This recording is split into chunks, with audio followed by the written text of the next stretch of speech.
내년도 최저임금 인상안을 두고 갈등이 벌어지고 있습니다. 이인철 참좋은 경제연구소 소장 노영희 변호사와 짚어보겠습니다. 두 분 안녕하십니까? 네, 8,350원으로 책정된 내년도 최저임금안을 두고 논란이 계속되고 있습니다.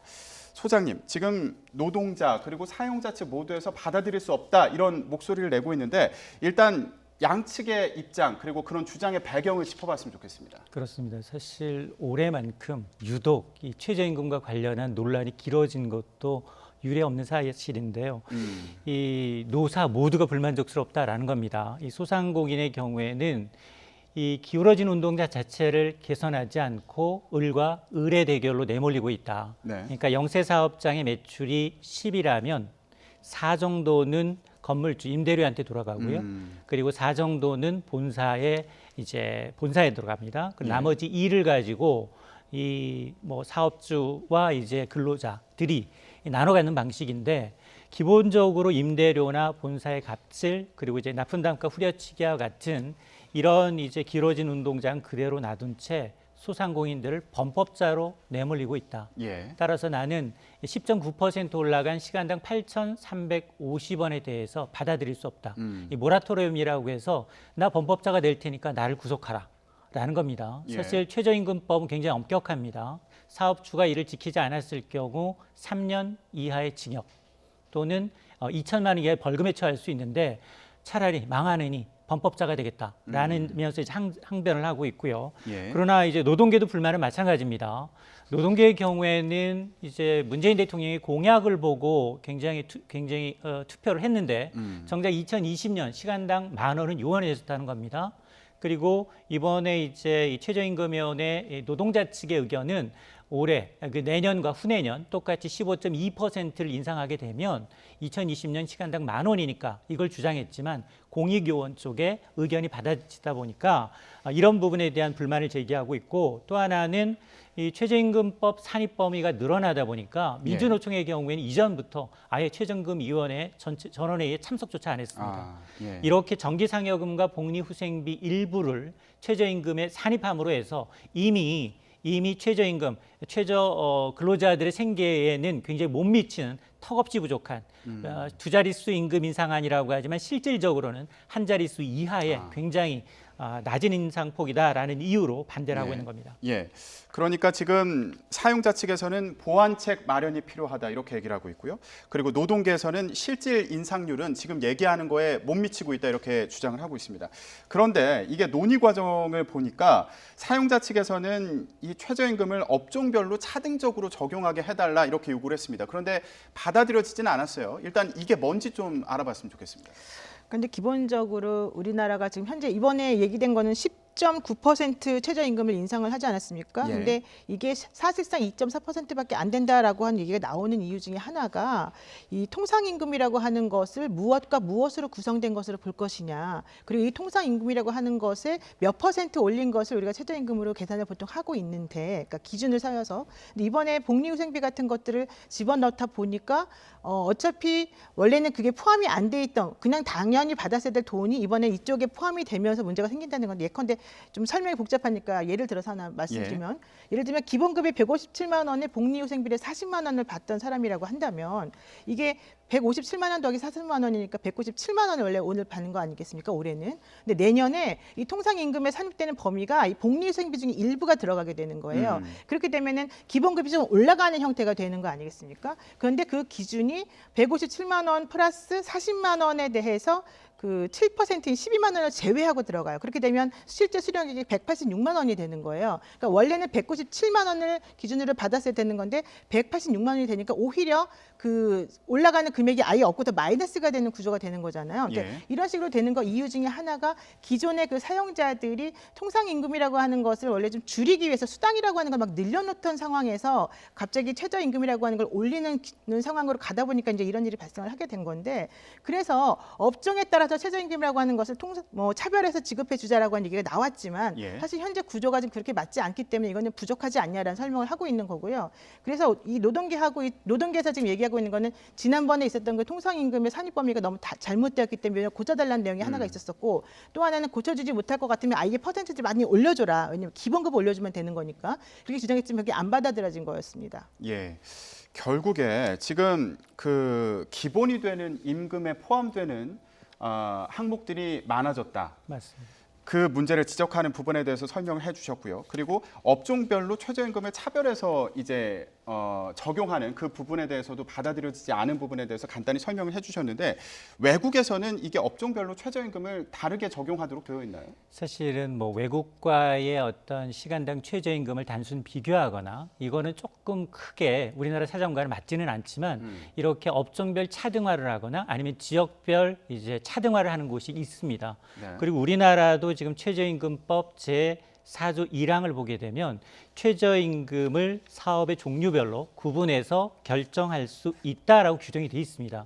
그리고 우리나라가 1988년 첫 번째로 이제 최저임금이 도입된 첫 해에는 1군 업종, 2군 업종으로 분류해서 예. 시간당 뭐 460원대, 480원대였지만 약간의 차등 적용을 해본 바가 있고요. 그러니까 그러면 사실은 그런 이유의 주장의 이유는 업무도 보면 난이도가 다르고요. 어떤 업무의 특성상 부가가치가 다르다는 겁니다. 그럴 경우 내줄 수 있는 여력이 다 다르다 보니까 우리도 우리 사정에 맞게, 특히나 5인 미만의 경우에는 이제 굉장히 영세한 이제 사업주들이 많습니다. 도소매업, 음식 숙박업. 이 부분이 최근 6, 7개월 동안 계속해서 이제 일자리가 줄어드는 부분이 있기 때문에 예. 이들 업종에 대해서는 지금 프랜차이즈나 소상공인업계에서는 최저 임금에 대해서 업종별로 차등화를 하자라는 거고요.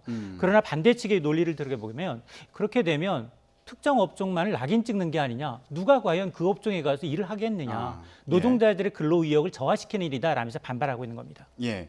자, 지금 이 논의 과정에서 논란이 됐던 그 요인들에 대해서 하나하나 짚어보고 있는데, 일단 주 52시간 근무제 그리고 최저임금 인상 이런 여러 가지 그 새로운 제도들이 도입이 되고 있습니다. 좀 노동 환경에 빨리 적응할 수 있는 이런 시간이 필요한 거 아니냐, 이런 주장도 있습니다. 이건 어떻게 봐야 될까요? 사실 그렇습니다. 지금 우리나라가 지금 편의점이라고 하는 그러니까 그 곳이 사실은 원래 필요한 것보다 훨씬 많아졌기 때문에 이런 문제가 발생한다라고 하는 얘기도 하고 있는데요. 예컨대 퇴직한 사람들이 목돈을 들고서 손쉽게 들어갈 수 있는 곳이 바로 이런 편의점이라든가 치킨집이라든가 이제 이런 곳인데, 이런 곳이 너무 많아지다 보니까 사람들끼리 경쟁이 너무 치열하게 되고 여기에 최저임금까지 높아지게 되면 아예 그 고용을 할 수 없는 구조가 되지 않겠냐. 그렇게 되면 이 점주들은 도산한다. 이게 요점이어서 최저임금 올리면 안 된다는 거잖아요. 그런데 여기에는 지금 간과하고 있는 부분이 바로 임대료 부분이라고 하는 것하고 그 가맹점이 분부에 내야 되는 그런 로열티 같은 것들이 있는 거예요. 네. 그런 것들이 차지하는 비중이 너무 크다 보니까 그런 것들에 대해서는 손대지 않고 오로지 사람들이 임금만 가지고 이것을 정리를 하려고 하면 현실적으로 다른 인프라에서 꺾어질 수 있는 거를 깎지 못하고 사람들끼리 서로 을과 병간의 싸움만 지금 붙이고 있는 게 아니냐, 이런 얘기 나오거든요. 예. 그러니까 제가 봤을 때는 편의점주에서 이렇게 얘기하는 거는 당연히 맞는 말이기도 하지만 한편으로는 이런 것들을 위해서 어떤 곳에서는 그럽니다. 그러면은 이제 편의점 그만두세요. 그러면 치킨집 그만두세요. 이런 얘기까지 하는 사람들이 있어요. 예. 그 얘기는 사실은 되게 잔인한 말이고 옳지 않은 말인데, 그 말이 하고 싶은 말의 의미는 지금 너무 이상한 방향으로 과다 경쟁하고 있으니까 오히려 이거를 줄여야 되는 거 아니냐. 또 예. 5인 미만 사업장에 적용하지 말아달라고 하는 내용이라던가 아니면은 인근에 너무 뭐 5m, 10m 간격으로 다른 사람들이 또 똑같은 종류의 업종을 들고 와서 가게 하는 걸 막아주세요라고 하는 것하고 다 연결되는 부분이어서 현재 우리 사회가 오로지 최저임금을 그냥 올려버림으로 인해서 다른 인프라를 무시하고 있는 이 구조를 조금 바꾸지 않으면은 예. 현실적으로 어려움이 계속될 수밖에 없지 않느냐. 예. 그러니까 소상공인들이 말하는 것도 사실 맞고, 그리고 또 이 최저임금과 관련된 근로자들이 말한 것도 전부 다 맞기 때문에 이들을 문제를 해결하기 위한 다른 종류의 인프라를 해결해 줘야 되는 게 아니냐, 이런 얘기 나옵니다. 예, 결국 저희가 앞서 얘기했던 것처럼 좀 보완책이 필요한 거 아니냐, 이런 얘기와 통하는 말씀을 해주신 걸로 들리는데, 오늘 문재인 대통령도 비슷한 취지의 발언을 했습니다. 들어보고 오겠습니다. 최저임금위원회의 결정으로 2020년까지 최저임금 1만 원을 이룬다는 목표는 사실상 어려워졌습니다. 결과적으로 대선 공약을 지키지 못하게 된 것을 사과드립니다.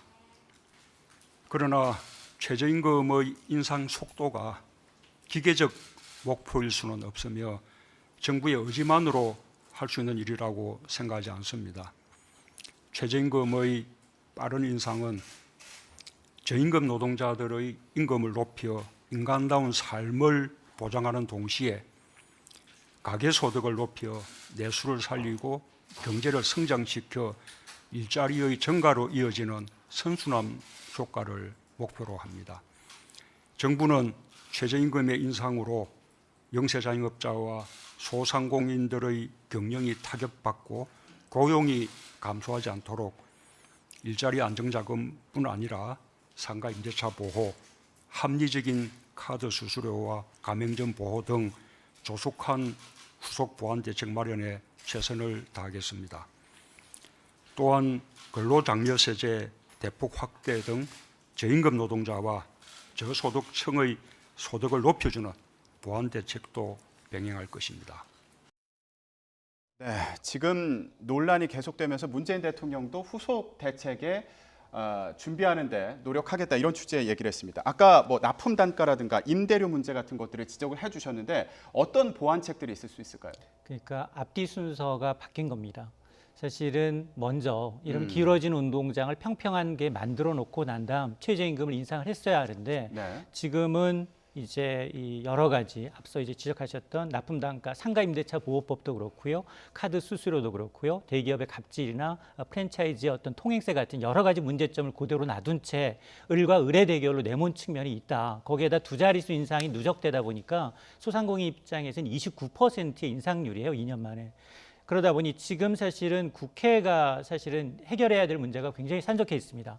일단 상가임대차 보호법 이 9월에 처리를 약속했지만 일부 반대하고 있어요. 왜냐하면 임대료와 이제 카드 수수료는 어떤 시장 교란 요인도 있다. 왜냐하면 훨씬 형편이 좋은 어떤 사업자들이 덩달아 혜택을 받는 게 아니냐라는 우려의 목소리를 내고 있어서 이게 과연 적절한 시기에 이제 이 처리가 되겠느냐 이 부분에 대한 의구심이 있는 거고, 또 하나는 이 프랜차이즈 갑질을 막기 위해서 이 치즈 통행사 같은 걸 차단하기 위해서 지금 계류되어 있는 법안이 한 50여 개가 됩니다.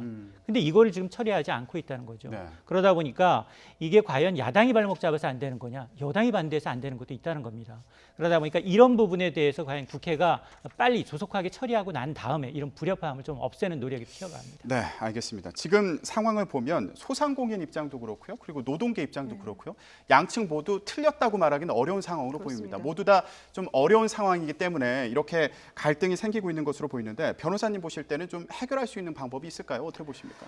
사실 해결할 수 있는 방법이 뭐 명확히 있으면 이런 논란이 안 나오겠죠. 근데 그럼에도 불구하고 국가가 해줄 수 있는 부분이 있고 또 중소기업이 좀 제살깎기를 하는 그런 부분이 있을 수 있고 또 근로자가 좀 해결해야 될 부분이 있는 것 같습니다. 예컨대 그 하도급법 같은 경우에도 기본적으로 계약 기간 동안에 A라고 하는 업체하고 뭐 어떤 그 납품 단가를 기준으로 해서 계약을 체결하고 나면 그 단가들을 사실 주게 되면은 그 회사는 그만큼 이윤이 있고 그것 때문에 다시 직원들에게 돈을 또 줄 수 있고 이런 구조가 될 텐데, 사실은 그 중간에 그 다른 곳에서 손질난 것을 이 계약한 곳하고 간에 계약에서 또 다시 빼먹는 그런 경우가 많거든요. 그러니까 그 얘기는 무슨 얘기냐면은 중소기업이라든가 을과 병 간의 관계에서 어떤 이득을 자기네가 가지고 와서 대기업이 자기네들의 손해를 보전하려는 방향으로 자꾸 나가기 때문에 이게 악순환이 계속된다는 얘기거든요. 또 마찬가지로 임대료 같은 경우에도 사실은 잘 되는 곳의 임대료에 대해서 사실은 계속해서 올리는 것에 대해서 그동안에는 그렇게까지 뭐 제한하거나 방해한 요소가 없었어요. 근데 그러다 보니까는 계속해서 장사가 좀 잘 되는 것 같으면 임대료만 계속 올리면서 결국 내가 열심히 일해서 다른 임대인을 위해서 일하는 사람인 것처럼 느끼게끔 만들어진 구조가 많았다는 거잖아요. 네. 이런 것들을 살펴보게 되면 기본적으로 뭐 아까 구체적인 내용들에 대해서는 다 설명해 주셨습니다. 뭐 카드 수수료를 인하한다든가 뭘 한다든가, 그렇지만 그런 거 말고 구조 자체를 아예 법을 좀 개정을 해서 함부로 계약에 먼저 명시됐던 것들을 고치지 못하게 한다거나 함부로 다른 회사가 가지고 있는 이득 같은 걸 뺏어오지 못하게 한다든가 이런 구조를 먼저 좀 만들어내는 게 필요하지 않나 싶다는 거죠. 예, 알겠습니다. 최저임금을 인상하는 건 가야 되는 길인데 그 과정에서의 논란을 해결하기 위한 고민도 필요해 보입니다.